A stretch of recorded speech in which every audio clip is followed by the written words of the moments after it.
be doing the 3-marker challenge. This you'll be needing a printout, coloring page, and some markers. You can use any color, but I'll be using these colors. So let's get started.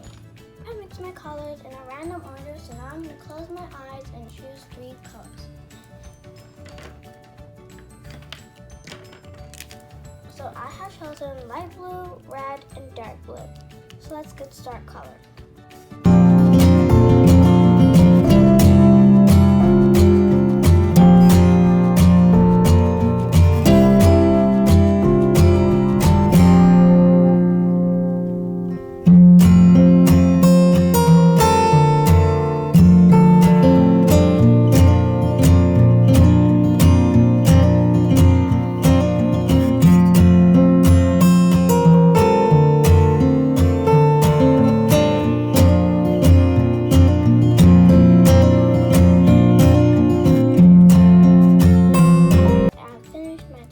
Challenge coloring picture.